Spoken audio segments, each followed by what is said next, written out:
All right, we are back in Studio OK with Greg. How are you feeling coming off that performance? Feeling pretty good. It was chill, It was a good vibe, and everything turned out good.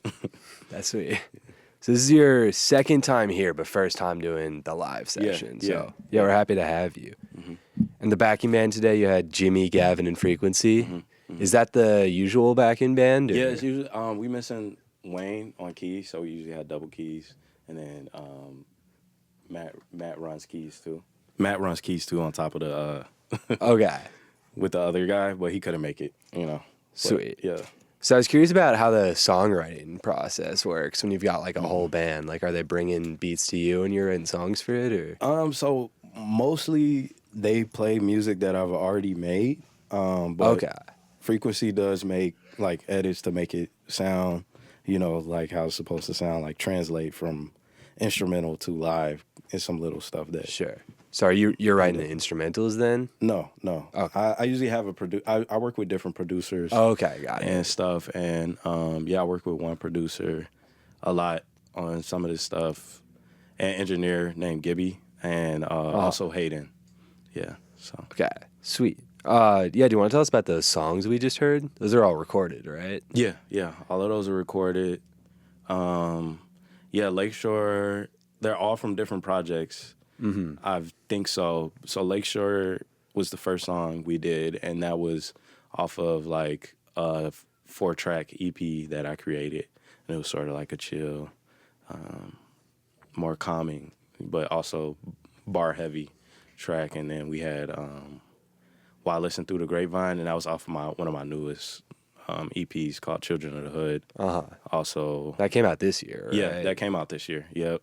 And then Give Me Space was off a different EP I made called Food for Thought. Mm-hmm. And then that was a little bit before the 4-track, I believe, if I'm getting it right. Or no, it was after the 4-track one. So the last one was from a project, my first project. Okay, Yeah, sweet. yeah. And a lot of those were written while you were living in Chicago, right? Some of them are written in Chicago, and then some of them are written here. And so that whole first project was written in Chicago. Some songs off my second project were sort of kind of written because I have like old tracks that I sort of like rap out, and then like I Uh-huh. bring them back to create sort of like a new material, that old material. Yeah. For sure. hmm So could you talk us through how you started like your music career in Chicago and how you ended hmm up in the Twin hmm Cities? So really like the reason I started making music, I always been sort of musically inclined. So I have a music in my life from like the beginning of like being able to play. So I started off playing trombone in elementary school, and then I sort of Uh-huh. transitioned to playing violin, and that sort of made me like musically interested. I was more interested in the instrumental part than the rapping part because I just didn't see myself as a rapper at the time. Uh-huh. So I mostly wrote poetry. My mom is a published poet, and so I sort of just had that creative outlet through that poetry For sure. thing. And so after a while, I always wanted to try to like rap a little bit. Mm-hmm. And I started out in high school with like a little rap group. And we didn't have a name, but we were performing. And I still know some of the members to this day. And I started out that way, and we did like 1 or 2 shows here in Minnesota.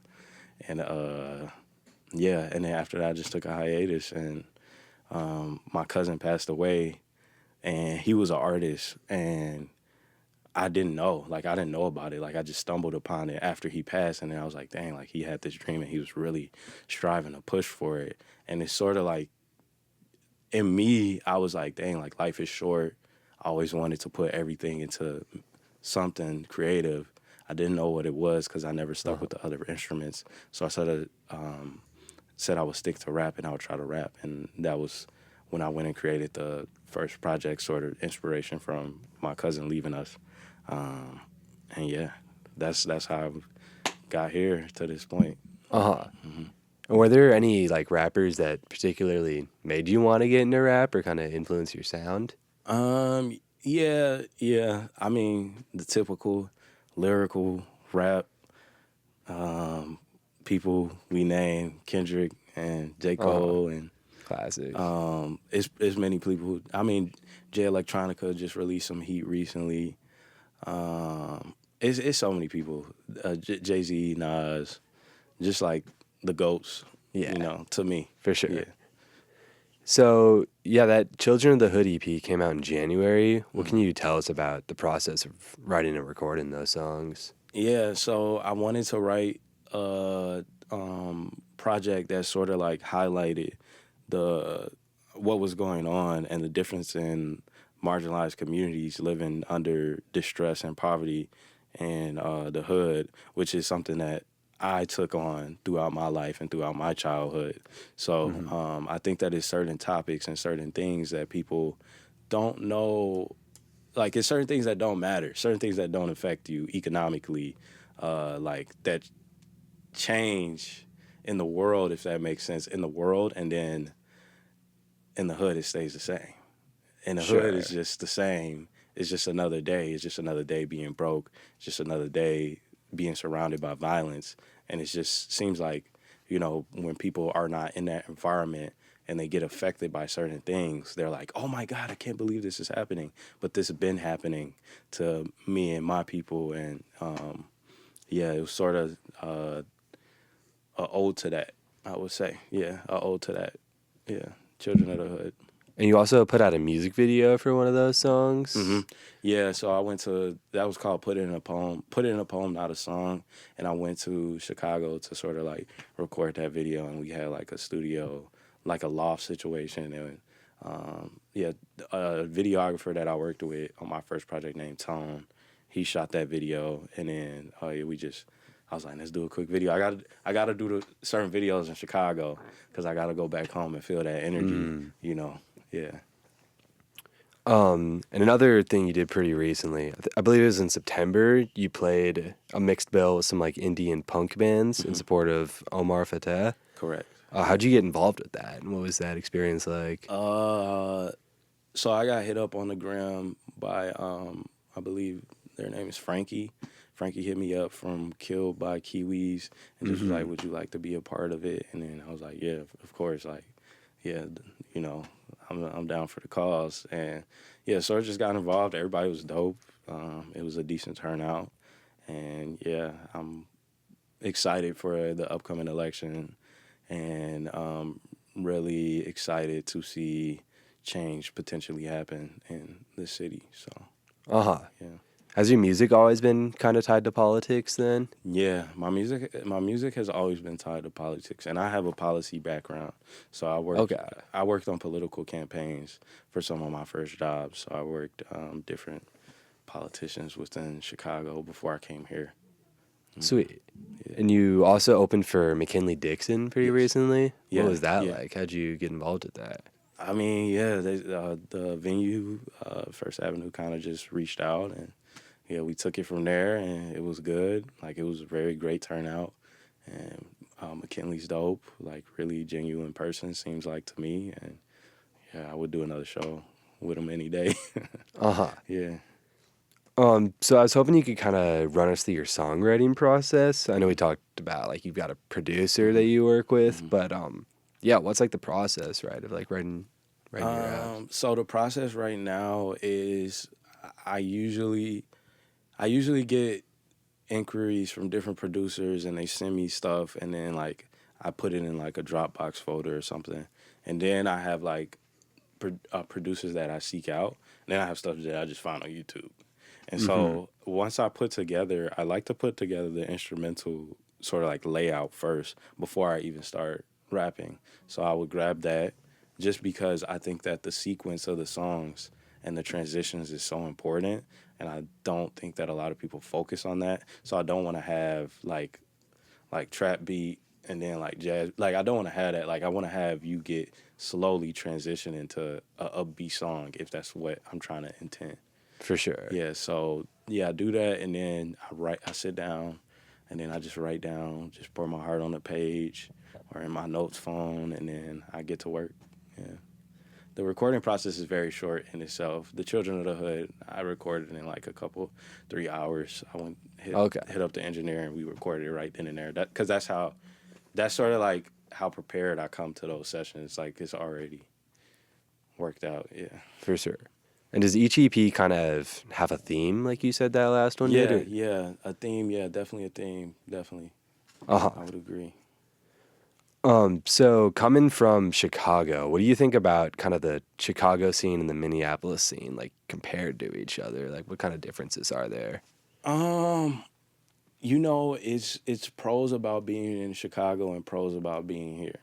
Chicago, it will always be a spot where it's just like people who can spit, people who can rap, people who can just talented individuals throughout the whole city. And so it's great to be around that energy and that competitiveness because it keeps your pen sharp, your game sharp, and it keeps you wanting to grow.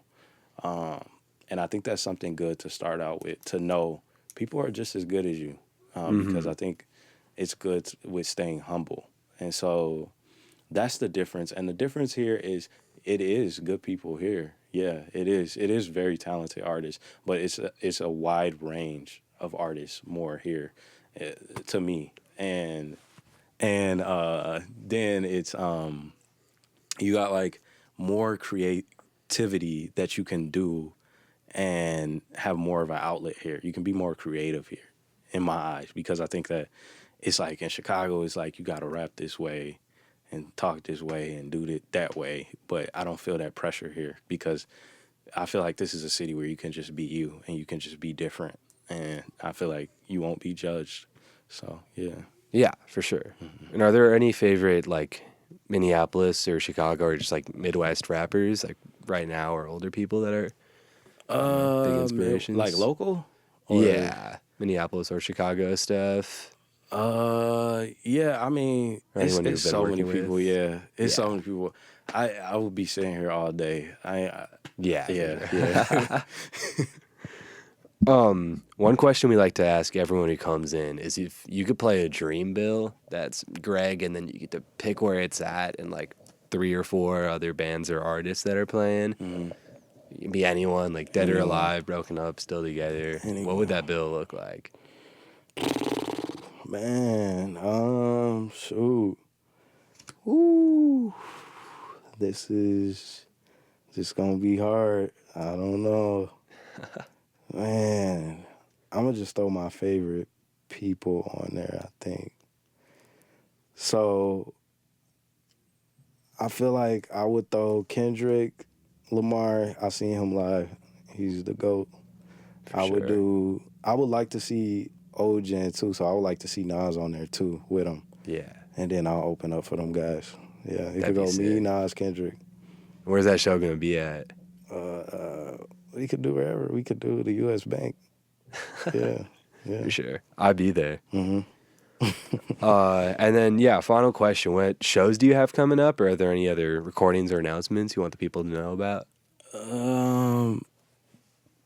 I don't have anything coming up soon, but I do have something called the Cedar Commissions. And so it's basically a grant to make you work, to give you a chance to work on a 30-minute performance for like a couple months. And so I will be working on that over these past months up until February, where I believe the performance will be at the Cedar Cultural Center. Okay. Yeah. Right over here in the West Bank. Yeah. Okay. Sweet. We'll keep an eye out for that. Mm-hmm. But thanks so much for coming in. Okay. Thank you. Mm-hmm. Yeah. You've been listening to Greg on OTR on Radio K, Real College Radio.